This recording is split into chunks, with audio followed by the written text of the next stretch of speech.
Takallama, Kallama, Kalam, Kalima, Mutakkalima, and more are words derived from the root Kallama.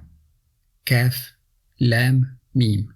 In this episode, we will explore words and meanings that stem from this root.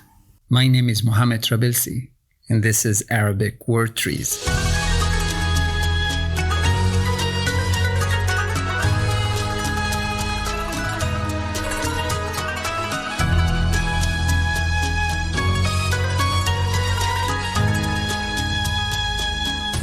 Let's start with the verb takallama in the form tafa'ala, which means to talk, to speak, or to have a conversation.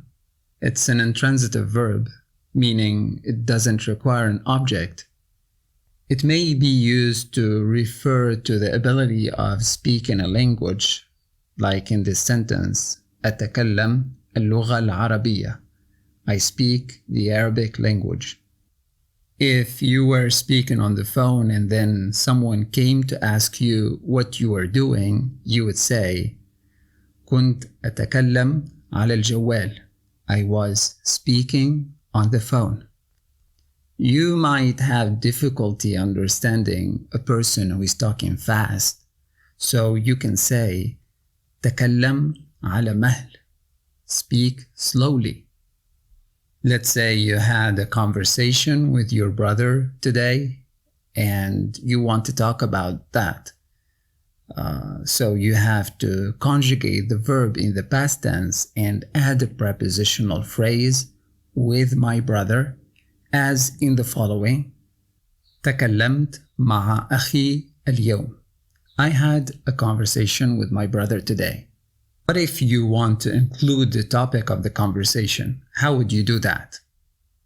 You would need to use the preposition عن. تكلمنا عن آخر الأخبار. We had a conversation about the latest news. Did you know that eyes can speak? Of course. Our eyes have a language of their own. In a single glance, they can convey joy, sorrow, love, and longing. They hold within them a world of unspoken feelings, from the deepest joys to the most profound sorrows. As Qais ibn al-Mulawwah, the renowned 7th century Arab poet, beautifully put it, إذا نظرت نحوي تكلم طرفها. If she looked towards me, her eyes spoke. The act of speaking, my friend, just like any kind of motion or movement, can be seen as a sign of life and vitality. Stillness and stagnation, on the other hand, are often associated with death and decay. The following metaphor by Al-Buhturi shows how rainfall can bring new life and energy to flowers after a long period of dryness and dormancy. خرس الثرى وتكلم الزهر وبكى السحاب وقهقه القطر. خرس الثرى, the ground quieted, وتكلم الزهر, and flowers spoke, وبكى السحاب, and clouds cried, وقهقه القطر, and rain giggled. The action of speaking is takallum in the form tafa'ul, and the one who does the action of speaking is called Mutakkalim in the form mutafa'il. A phone call or a formal conversation is called mukallama. This noun by the form mufa'ala is derived from the verb Kallama. Kallama is a rarely used verb that means to speak or to talk. Phone call prices vary from one country to another. So if you want to make a search about phone call prices in Arab countries, you need to write أسعار المكالمات في البلدان العربية. Phone call prices in Arab countries. Supposing that you were asked about the duration of a work call you had, you may answer المكالمة دامت نصف ساعة. The call lasted half an hour. One topic that can be covered in the news is the communication between two presidents like in the sentence جرت اليوم مكالمة بين الرئيسين. A call took place today between the two presidents. Discussions can have a positive impact on people. However, when they don't lead to any meaningful outcome, we can say كل المكالمات كانت غير مفيدة. All the discussions were unfruitful. There are two commonly used verbs that stem from the root Kallama and mean to speak or to talk. We've already seen the first, which is Takallama, and now we're about to take a look at the second one, which is Kallama. It goes by the form fa'ala, and it could mean to speak to someone, to talk to someone, or to call someone. For instance, if you called a friend and then you want to talk about it, you can say كلمت صديق. I called a friend. Notice that you don't need a preposition between the verb and the object. Now, if your friend is the one who called you on the phone, you can then say كلمني هذا الصباح على الجوال.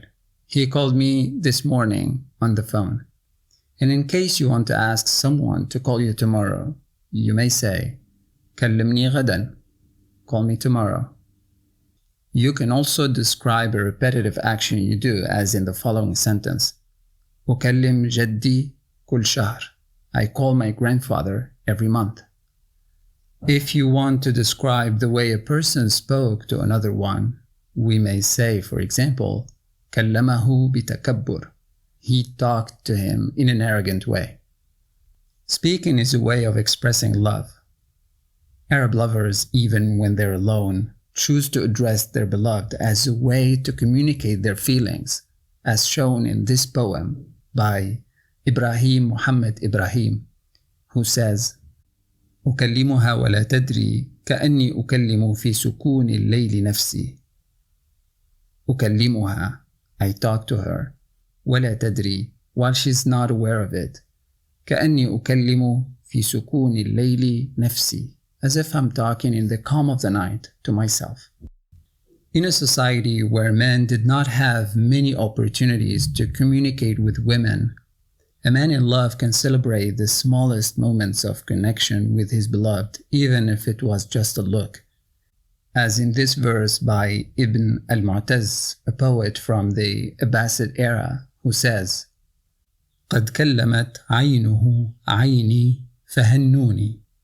Her eyes spoke to my eyes, so congratulate me. You may notice how the poet used the masculine pronoun to refer to a woman's eyes. It's a practice that started in the Abbasid era by Arab Romance poets and continues to this day. Also, the poet used the word ayn, which means an eye, in the singular form to refer to both of the woman's eyes. It's also a common technique in Arab poetry, used for the sake of rhyme and rhythm. Now it's time we compare the two verbs, kallama and takallama. It's important to know the commonalities, differences, and context of use for each one. Firstly, kallama is a transitive verb, which means it requires a direct object after it. On the other hand, takallama is an intransitive verb, which means it doesn't require a direct object. Secondly, if there is a direct object involved, takallama requires the use of a preposition ma, while kallama does not. Finally, there is a subtle difference in meaning between the two verbs. Kallama generally means to talk to someone, implying a one-sided conversation or call, whereas takallama generally means to talk with someone, implying a two-way conversation where both sides participate. Overall, the choice between the two verbs depends on the context and type of conversation being described. Doing the action of speaking is known as Kalam, which is a common noun. So if you're a person who likes talking to people, then you can say أحب الكلام مع الناس. I like talking to people or with people. And if you like speaking in Arabic, you may say أحب الكلام بالعربية. I like speaking in Arabic. That's not all. The word kalam also refers to words, a speech, a conversation. So if a person says something beautiful, we can say kalam jamil. What you said is beautiful. However, if a person's way of talking is rude and hurtful, you may say kalamuhu jarih. What he says is hurtful. If a person says something logical and reasonable, you can say takallamat kalam ma'qul. What she said is reasonable. What she said made sense. Or if you want to emphasize that what you said is clear, you would say kalami wadih. What I said is clear. Many people talk about their hopes and dreams about what they want to achieve in their lives, but not many put in the effort to achieve what they aspire to. In one of his poems, the poet Khalil Gibran illustrates the importance of work by saying فوق الكلام العمل به نجاح الأمل. فوق الكلام العمل. What's superior to talking is work. به نجاح الأمل. Through it comes the fulfillment of aspirations. What could be more beautiful for a lover than to hear heartfelt words from his beloved?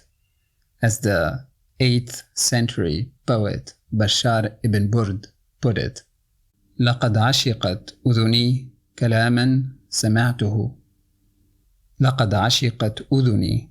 My ears have loved. كلاما سمعته. Words that I heard. Speaking about love is a sign that a person's heart is alive. It shows despite how hard life has been on them, that person is still surviving. This could be what Mahmoud Darwish, a contemporary Palestinian poet, wanted to show by saying وها أنا ذا أستطيع الكلام عن الحب. وها أنا ذا, and here I am. أستطيع الكلام عن الحب. I'm capable of speaking about love. The act of speaking is about arranging words in a meaningful way. No matter how long a conversation might be, it has to start with a word, a kalima. أبدأ الكلام بكلمة. I start talking with a word.